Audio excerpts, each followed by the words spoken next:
paz do Senhor para você, irmão e irmã que nos assistem aí do outro lado da telinha. Aqui quem vos fala é a irmã Tamires Nascimento, que eu estou aqui localizada na rua Dracena, número 202, no Jardim Alvorada. A nossa igreja tem como sede ali na Vila Alzira, com o nosso pastor Campassi. Eu gostaria de agradecer a Deus primeiramente, né, pela oportunidade de estar aqui em mais uma lição.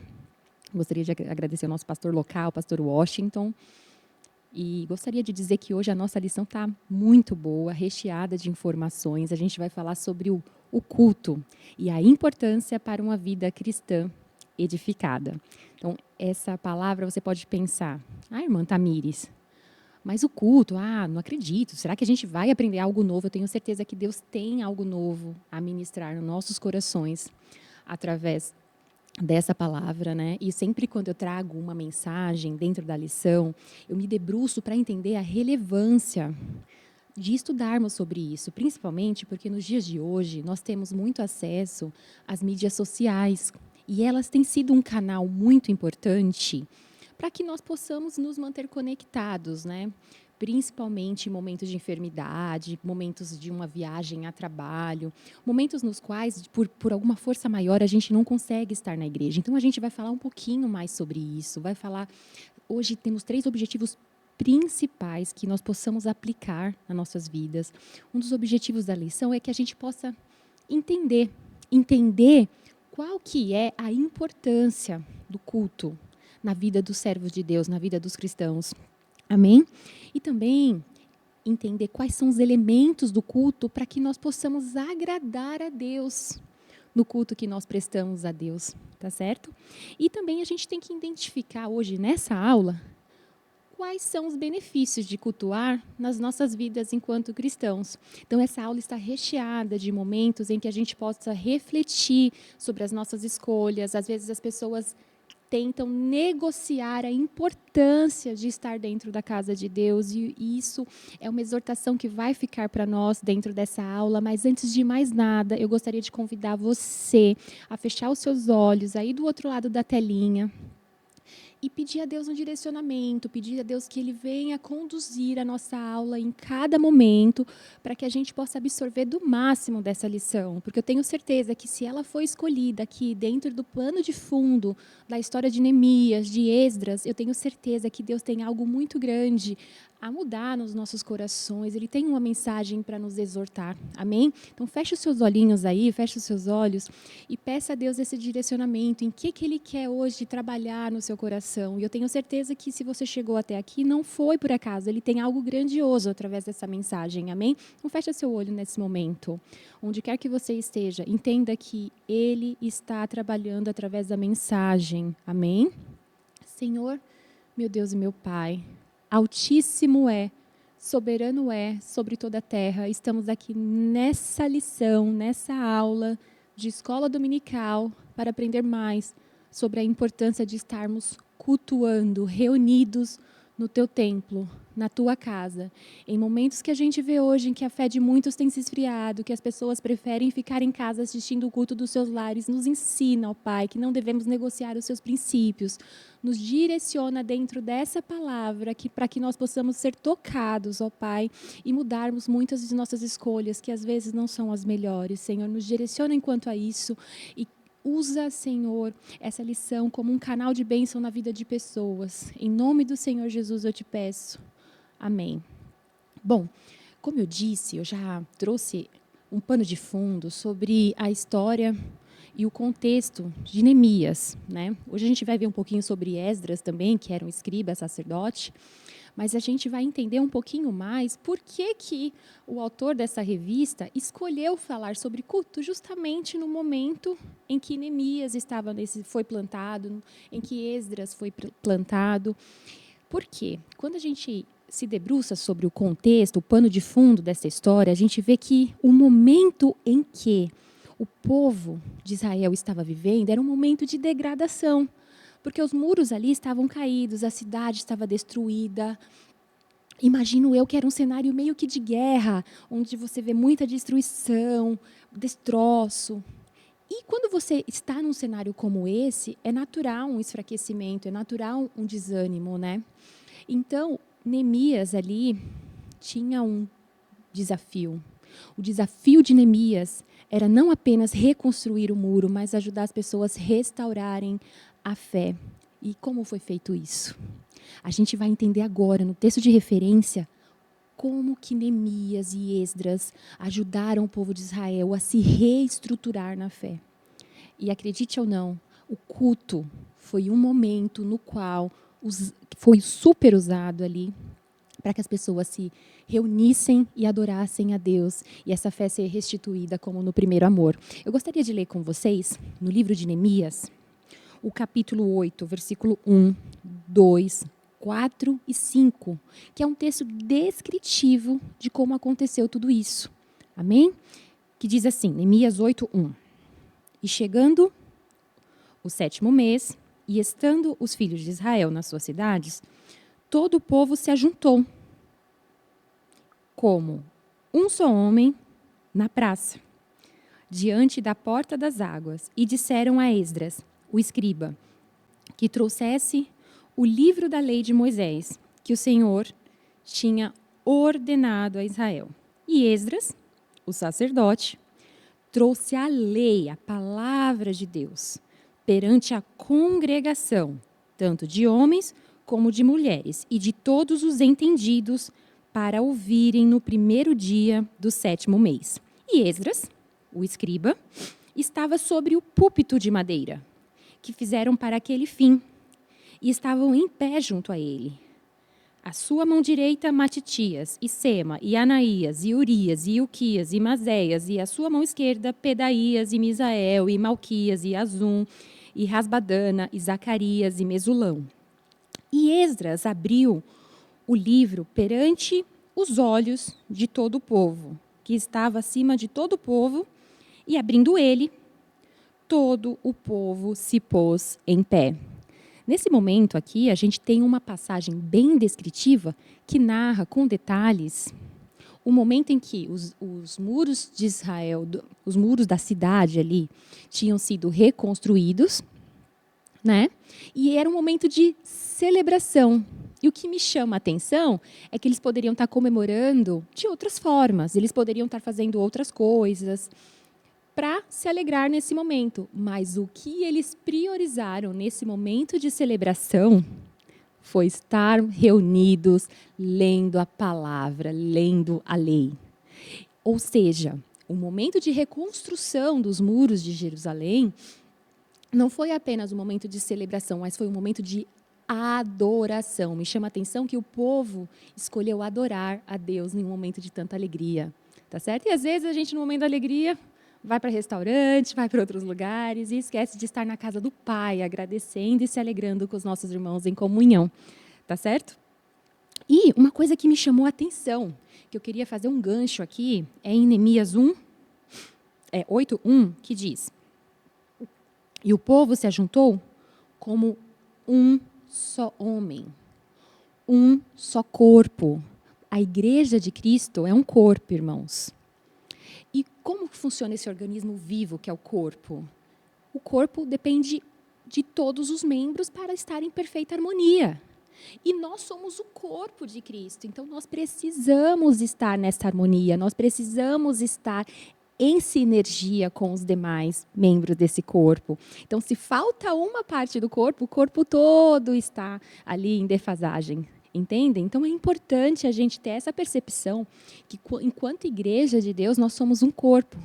E o corpo precisa estar unido de todas as suas partes, de todos os seus membros. E nós não podemos nos esquecer que somos membros da igreja de Cristo, de um corpo. Amém? Então, fica essa mensagem aqui. Na introdução, irmãos, a gente tem aqui uma palavra que me chamou a atenção de tal maneira que fala sobre acessório da fé. O culto não pode ser um acessório da fé. O que é um acessório? É algo dispensável, né? Tem coisas que são primordiais. O culto é primordial. Ele não pode ser acessório da fé. Ele é uma resposta nossa de obediência, porque isso foi uma diretriz deixada para nós. Isso é princípio, e princípio não pode ser quebrado. Então, que nós possamos entender que a gente não pode negociar a gente não pode ter essa margem de negociação, porque isso também faz parte dos princípios, enquanto cristãos, estarmos sempre juntos como um corpo. Amém? No tópico 1, muita coisa me chamou a atenção aqui nessa lição, gente. Posso estar até exagerando, mas o que a gente vê aqui no tópico 1 é que a edificação, ela é ponto-chave. Ele é o ponto-chave do qual nós temos que cultuar. Porque quando a gente cultua, estar reunido na casa de Deus nos traz a edificação da nossa fé. E aí eu fui atrás da definição do que significa edificar. E me chamou a atenção que a palavra edificar vem de construir, edifício. Então, quando a gente fala de edificar algo, é construir algo. E quando a gente entende que estar reunido nos ajuda na edificação, isso significa que ajuda na construção da nossa fé, do nosso caráter cristão. E algo que me chama a atenção é que quando a gente fala de construção, uma construção ela não é feita em um dia. Irmã Tamires, mas você pode falar assim, a construção pode ser feita em 6 meses. Se você tiver bastante gente na obra, pode ser até em menos. Mas quando a gente fala de uma edificação, isso leva tempo. E mesmo após que essa construção estar feita, uma casa exige decoração, uma casa exige manutenção. E tudo isso leva tempo. Então, isso leva a jornada das nossas vidas enquanto cristãos. Então, a gente tem que entender que o culto é edificação, é uma construção diária. E uma construção não é feita do dia para o outro. Outra definição para a palavra edificação está relacionada também, irmãos, com a parte religiosa. O que é a edificação dentro do contexto religioso? É o crescimento. É o crescimento espiritual. É o crescimento moral do nosso caráter. É o nosso crescimento também no sentido emocional. Então, quando a gente fala de crescer, assim como quando a gente fala sobre edificar, não é algo feito de um dia para o outro. Pelo contrário, quando a gente fala de crescimento, o crescimento ele leva uma vida. E a gente tem que entender que estar reunido na casa de Deus contribui de forma significativa, de forma importante para o nosso crescimento, quanto ser humano, quanto servos de Deus, na questão moral, na questão emocional. Então, se você está disposto a crescer, o caminho é esse. O caminho é estar aqui, reunidos. Amém? E, para não ficar só nas minhas palavras, o salmista, né? Lá em Salmos 122, o versículo 1 diz assim: Alegrei-me quando me disseram, vamos à casa do Senhor. Aqui a gente está falando de estar reunidos. Mas estar reunidos não significa apenas vir à casa de Deus como um ritual, como um hábito. E sim, com alegria, com disposição, pela obediência e pela gratidão de tudo quanto o Senhor já tem feito por nós, né? E aí eu queria deixar, no próximo tópico 1.1, deixar claro que é o culto do povo de Israel a Deus aconteceu em muitas ocasiões, né? Então, havia o templo, o tabernáculo. A gente vê que Davi foi um dos personagens mais marcantes quando a gente fala sobre o Velho Testamento, né? Porque ele tem vários salmos que falam sobre isso. Em Salmo de número 84, versículo 10, fala assim: mais vale um dia na tua presença que 1000 em outra parte. Ou seja, o salmista, o Davi, em Salmos, ele tinha essa clareza, ele tinha esse entendimento da oportunidade rica que nós temos de estar aqui.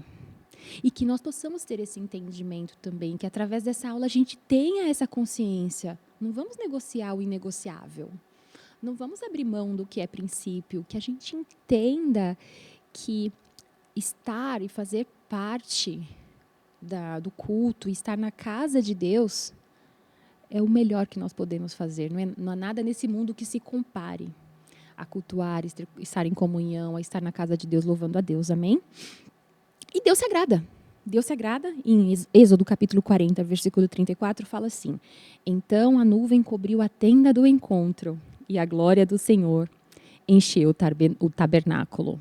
Amém? Então, quer dizer, aqui é a prova de que Deus ele se agrada quando o povo dele está reunido em comunhão, louvando e engrandecendo o nome dele. Então, a glória dele encheu o lugar. Então, tenho certeza que a glória dele enche o lugar, que tem corações contritos, que tem pessoas que estão buscando a ele. Amém? Então, é isso. Então, a igreja deve sim ir para a igreja, ir para o culto em alegria. Amém? O tópico 1.2 fala um pouquinho sobre o culto a Deus no Novo Testamento, né? O culto a Deus no Velho Testamento, eu falei que tem os tabernáculos, os templos, Davi.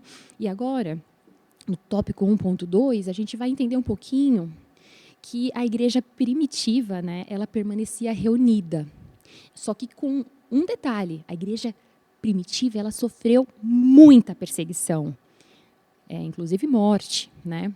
E, mesmo assim, eles permaneceram reunidos. Eu coloquei aqui uma curiosidade, que a igreja primitiva, ela não tinha tabernáculo, templo, mas elas tinham a questão tão avivada de estar juntos que eles usavam a casas uns dos outros para se reunir, né? Mesmo sobre perseguição, mesmo sobre risco de morte física, eles se reuniam, né? E às vezes a gente tem tudo tão fácil, tudo tão acessível, né?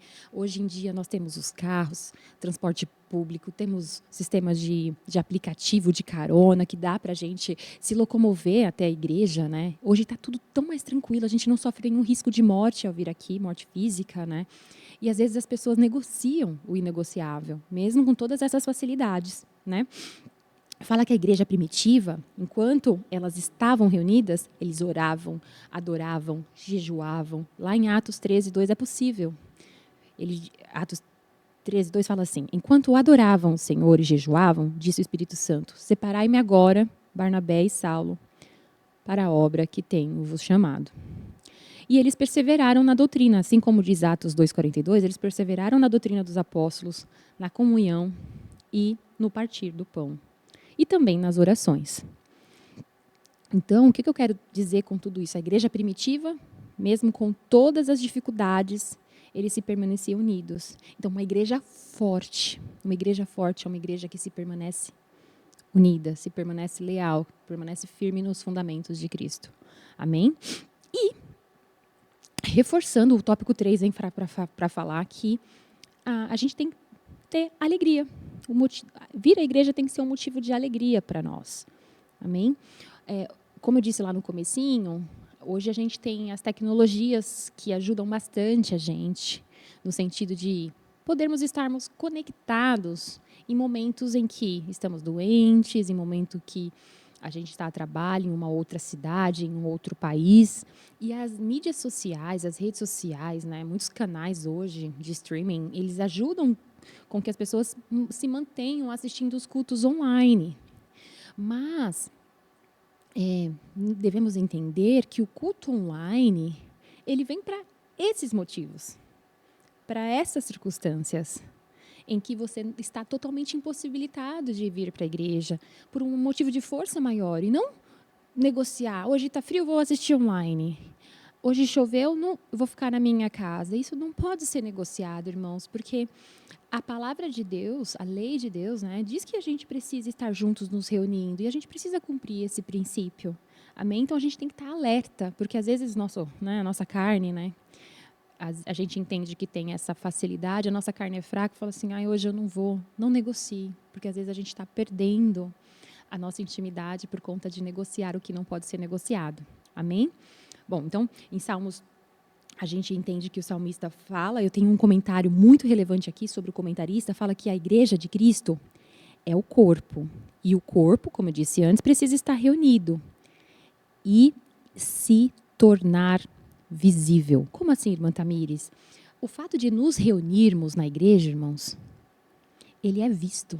Ele é visto por as pessoas que passam aqui na frente, ele é visto pelas pessoas que nos assistem online. Então, o fato de nós estarmos reunidos é visto por pessoas. Então, o corpo de Cristo se torna visível quando ele está reunido. E só o fato de estarmos reunidos, estarmos sendo vistos, já é uma forma de evangelização. é uma forma de dar testemunho através da nossa presença aqui. Então, é muito importante estar aqui, porque também é a nossa forma de mostrar que ainda hoje estamos em comunhão, esperando a volta do nosso Salvador. Amém? E no tópico 2, eu vou falar um pouquinho sobre os elementos que agradam a Deus, os elementos que compõem um culto, que chega suave às narinas de Deus. Então, aqui a gente vê que Deus ele exige de nós, ele requer de nós um culto que seja sincero, reverente e organizado, né? Dentro dessa introdução do tópico 2, ele elenca exatamente o que precisa ter nesse culto, né? O culto ele precisa ter uma oração. Dentro dessa oração, a gente precisa expressar que a nossa total dependência de Deus, né? Que nós não somos nada, que nós somos seres falhos. Então, dentro dessa oração no culto, a gente precisa mostrar isso. Não podemos esquecer de forma alguma de mostrar que estamos sempre na dependência dele. E estarmos em comunhão com os demais irmãos, é claro. O culto também precisa ter uma pregação, uma leitura de uma palavra, um devocional, né? E faz parte do culto, da organização e dos elementos que compõem o culto, que foram deixadas diretrizes, eu já vou chegar lá, foram deixadas diretrizes para os cultos. Então, dentro dessas diretrizes, fala que também há louvores exaltando a Deus, tá certo? Uma coisa importante que eu falei sobre as diretrizes, a gente pode encontrar no livro de Coríntios 14, 26. Que fazeis, pois, irmãos, quando vos reunis? Um tem salmos, o outro doutrina. Este traz revelação, aquele outra língua, e ainda outro traz interpretação. E seja tudo feito para edificação. Então, aqui o apóstolo Paulo, na carta aos Coríntios, ele justamente fala todos os elementos que compõem um culto agradável, um culto organizado, um culto que tenha decência. Isso tudo agrada a Deus. E a gente vai ver um pouquinho mais aprofundado sobre reverência. Porque nos dias de hoje, claro que tem muitas pessoas se achegando a Deus agora, no primeiro amor, novos convertidos. E é importante falar sobre a reverência para essas pessoas que ainda não conhecem, ainda não têm entendimento. O que é reverência? É entrar na casa de Deus sabendo que aquele lugar é santo. Aquele lugar é sagrado. Por que eu estou falando isso? Irmã Tamires, como assim? A vida da gente, eu entendo que hoje as pessoas têm otimizado muitas tarefas, as pessoas têm virado multitarefas. E, às vezes, dentro do culto, elas usam o celular para responder uma mensagem de trabalho, uma informação sobre a família. Mas, nesse momento, o momento de adorar a Deus é um momento que a gente tem que se desligar. É um momento de separação. Então, tente não fazer isso, tente desligar, colocar no modo avião. Tudo o que acontece ali pode esperar o horário do culto, para o que Deus tem para falar para nós. Então, essa reverência a gente tem que ter em mente que é necessária. Não usar o celular. Mais alguma coisa, irmã Tamires? Uma diretriz importante que a revista nos exorta, não é a irmã Tamires dizendo, a revista nos exorta que a pregação também faz parte, é um componente, é um elemento, um dos elementos essenciais do culto. Não podemos andar na igreja durante a ministração da palavra de Deus. Isso é reverência. E é importante a gente falar sobre isso, porque tem muitos irmãos novos que não têm acesso, não têm conhecimento a essas informações. E a escola bíblica é para isso. A escola bíblica é para ensinar com carinho, é para ensinar com mansidão. Então, a gente ensina os novos convertidos sobre isso, sobre essa reverência que eles têm que ter na casa de Deus. Amém?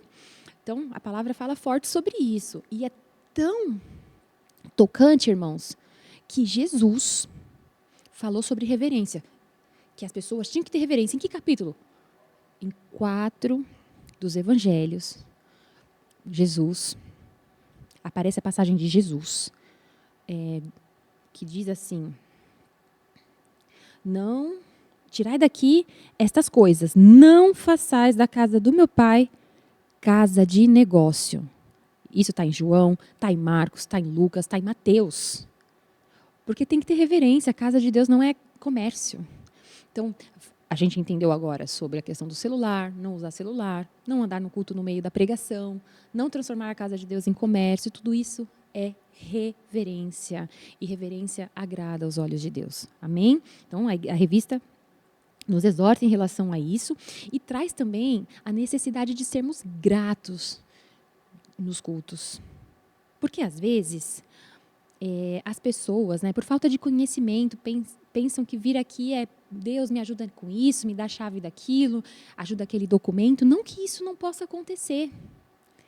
Mas Deus quer de nós a gratidão primeiro. Então, que nós tenhamos um coração grato toda vez que nós venhamos cultuar a Deus. É necessário gratidão. É preciso cultuar com o coração agradecido. Depois dá uma meditada no livro de Salmos de número 100, verso 4. Nossas orações, elas precisam iniciar com louvor e gratidão. E Jesus, o próprio Jesus, deixou isso para nós na oração do Pai Nosso, né? Que a gente precisa iniciar a nossa oração louvando, né? Engrandecendo o nome de Deus. O Pai Nosso que estás no céu. A gente entende que Ele está acima de nós, louvando, exaltando o nosso Pai. E sempre agradecendo por tudo, né? Pelas benfeitorias que Ele tem nos dado, pelos livramentos que a gente nem sabe. Então, é importante que a gente tenha esse sentimento de gratidão nos cultos. Amém? E eu queria deixar aqui o exemplo de Paulo e Silas. Paulo e Silas, como eu disse, né, na igreja primitiva, teve muita perseguição. Paulo e Silas, eles foram presos e mesmo sendo açoitados, eles oravam, entoavam hinos e canções a Deus, né? Então, dentro desse cenário, mesmo com as maiores adversidades, eles se mantiveram firmes no propósito de louvar, engrandecer e cultuar a Deus em momentos de açoite. Imagina o tamanho da fé, né? E o tamanho do comprometimento que Paulo e Silas tiveram. Então, o Salmo 100, o Salmo de número 100, o verso 4, diz assim: entrai pelas portas dele com gratidão. Que nós possamos guardar isso. A partir do momento que entrarmos no templo, possamos ter esse sentimento de gratidão dentro dos nossos corações. Amém? Então, quem recebe e quem reconhece as bênçãos de Deus, consegue cultuar com alegria. Que a gente não venha aqui para um ritual, que a gente não venha aqui para um hábito costumeiro, que a gente venha aqui e entregue o melhor do nosso louvor e o melhor da nossa adoração. No tópico 3, fala que é preciso da ordem, né? A ordem e decência, que vem muito complementar o que eu falei sobre reverência. Então, a gente tem que ter reverência, tem que ter ordem, tem que ter decência. E os elementos aqui, dentro do tópico 2.3, é aquilo que eu tinha falado de 1 Coríntios 14, né? Eu tinha lido sobre 14, 16, 26, que ele deu as diretrizes. O apóstolo Paulo deu as diretrizes que a gente tem que seguir. E aqui fala, na carta de 1 Coríntios, capítulo 14, 40, mas faça-se tudo decentemente e com ordem, né? Então, como a gente sabe, eu expliquei que a gente tem aquelas diretrizes que o próprio apóstolo Paulo deixou para nós, né? O que compõe o culto? Que são os salmos, a doutrina, as línguas, a interpretação. Tudo isso faz parte de um culto que é agradável aos olhos de Deus, como eu mencionei no tópico anterior. Aqui tem uma exortação fortíssima da revista em relação a isso, porque nos dias de hoje tem muitos cristãos, tem muitos crentes, né, que vêm à igreja com o intuito de ver o cantor A, o cantor B, o pregador X, o pregador Y. E quando a gente coloca o nosso coração, ao invés de vir agradecer e louvar a Deus, a gente pensar, o cantor X, o cantor Y, o pregador A e o pregador B vai estar aqui, a gente está colocando o nosso coração direcionado para a fonte errada. A gente está direcionando a nossa adoração para um cantor, para um pregador X.